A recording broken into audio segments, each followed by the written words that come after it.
Welcome back na naman dito sa ating YouTube channel. For today's video mga kol, pakita natin yung ating Suzuki Everyvan 4x4 automatic transmission K6 engine 660cc. So check natin mga kol, then yung presyo nito is 281,000.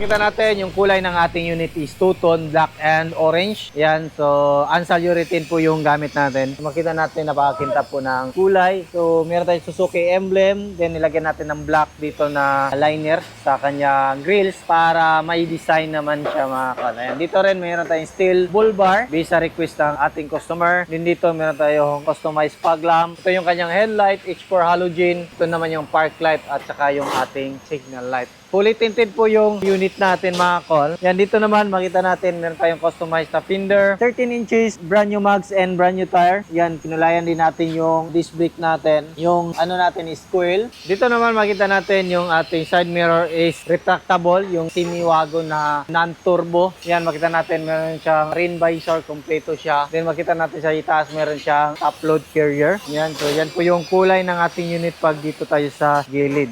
Ayan. So dito rin makita natin pinulayan din natin yung ating brake drum na kulay red. 12 spring yung likurang with shock absorber. Yan, dito rin. Yan po yung kulay sa ating back door. Ito yung back glass ng ating DE64V. Meron siyang third light. Yan, kompleto. Then washer, sticker. Then meron tayong wiper sa likuran. Suzuki emblem. Tapos yan yung back door opener natin. Meron din siyang susian dito. Ito naman yung tail light sa DE64V. So meron siyang signal light, reverse light, park light at saka brake light natin. Meron siyang step board dito. Yan, dito rin meron siyang plate holder na nilagay based sa request nila para hindi mabin yung plaka natin. Meron tayong reverse camera. Yan, dito rin makita natin yung ating interior. Yan, brand new na po yung matting natin. Brand new na yung ceiling natin. Meron siyang ilaw dito. Yan, goods. Function. Pakita natin kung gaano kalaki yung space ng ating DE64V pag naka-fold yung ating upuan. Ito is captain seat siya mga kol. So, ito yung upuan natin na captain seat. So, fold natin. Ayan, makita natin, before natin i-fold, meron siyang armrest with cup holder. Yan, makita natin meron siyang headrest. Yan. So, fold natin para makita natin kung gaano kalaki yung space ng ating minivan. Pakita natin. So, ito yung upuan natin. Pag naka-fold, medyo angat siya konti. Tapos, pwede natin higaan. Yan po yung space ng ating minivan. Yung height ko po is 5'4". Yan, makita din natin dyan. Ayan, napakalawak. So, gamit na gamit. Pwede natin to gawing mini camper van kung gusto natin. Maglatag lang tayo ng kumot dito. Then, sa pangnegosyo, the best talaga to mga kol. Kasi marami tayong pwede na mailagay dito na mga grocery. Halimbawa, meron tayong mga mamalengke, mga grocery. Pwede natin yan kargahan hanggang dito. Yung Japan standard nito mga kol is 350 kilos yung kanyang weight capacity. Pero dito sa amin, dito sa Davao region, marami tayong mga nakikita na above 350 kilos yung kinakarga nila. Yung iba is 500 to 700 kilos. Yung iba nga, meron ako nakita, yung customer ko is umabot siya ng 1 ton yung karga niya. Pero medyo yung gano'n na karga is medyo hindi na siya advisable. Yan. So upuan natin yung upuan dito. Kita natin. Yan, balik natin lahat. So yan yung upuan natin. So yung DE64V is fixed type. So yan yung clearance dito. Pero ito is naka-atras po yung mga upuan sa ating harap. Yan, makita natin. Meron din tayong mga armrest dito. Yan. So sliding, manual sliding. Wala siyang power slide. So basta DE64V, DE17V is wala po siyang power slide na feature. Makita din natin dito, meron tayong mini fan, dalawang mini fan. Ayan, so good, functional lahat, dalawang mini fan. Ayan, pakita naman natin dito sa harap. Ayan, makita natin dito yung ating power window. Power window po yung harap lang po mga kol. Ayan, so off natin yung ating stereo. Ayan, pakita natin. Left and right, goods, functional. Yung retract, wala siyang auto fold. Makita natin dito sa kanyang switch. Left. Ayan, nag-adjust. Left side, taas, and baba. Sa kabilang side naman, right side, left.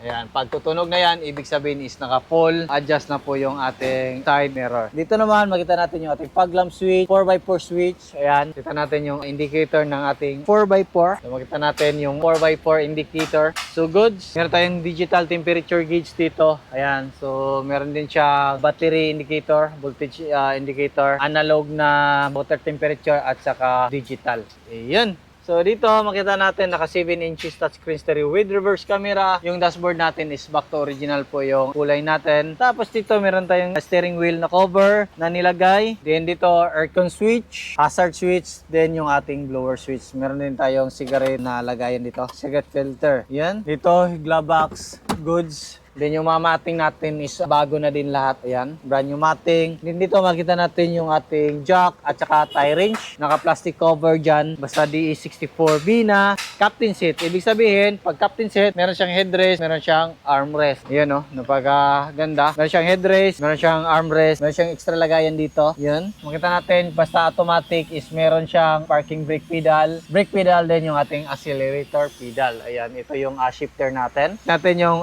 makina natin. Naka-under po yan kanina pa. Ayan. Dito yung opener sa ating upuan. Ayan. Ito yung makina natin. Yung makina natin is K6A engine, 660cc, 49 horsepower. 12 valve po ito mga kol. Timing chain, non-turbo na variant. So, napakaganda ng makina natin.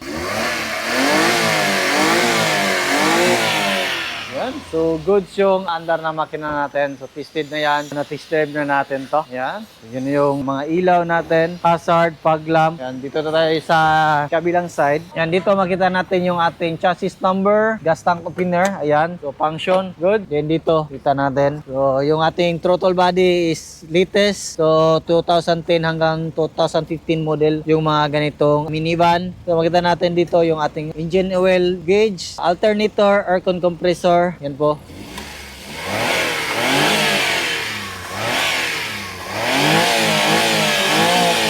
Ayan. Pwede natin dito yung ating air filter housing, main fuse box, din yung ating ECU. Ayan. So, kita din natin dito yung kulay red, yung ating ATF gauge. So, yan po yung setup natin. You know, napakaganda ng kulay ng ating minivan. Orange and black. Based sa request ng ating customer. Yan. Dito naman yung ating hood opener. Ito tayo. Makita natin dito yung ating windshield washer reservoir, brake fluid reservoir, din yung ating coolant reservoir. So, lahat ng unit natin is naka-coolant. So, dito makita natin naka-sealed yan. Lahat ng mga possible na daanan sa mga tubig pag uulan. So, yan yung setup natin ngayon mga kol na 281,000 na DA64B. Kasama na po yung ating temperature gauge, bumper, customized fog lamp, new seat cover, complete LTO registered, top load carrier. Yan. So, 7 inches touchscreen stereo with reverse camera. So, yan lang siguro yung ating vlog for today. Maraming salamat po sa inyong patuloy na pagsubaybay. Sa bago lang sa ating channel, don't forget to like, share, and subscribe, then click na rin yung notification bell para updated kayo sa ating mga next video uploads kayo. Ingat po mga kol, and bye-bye. God bless po sa ating lahat.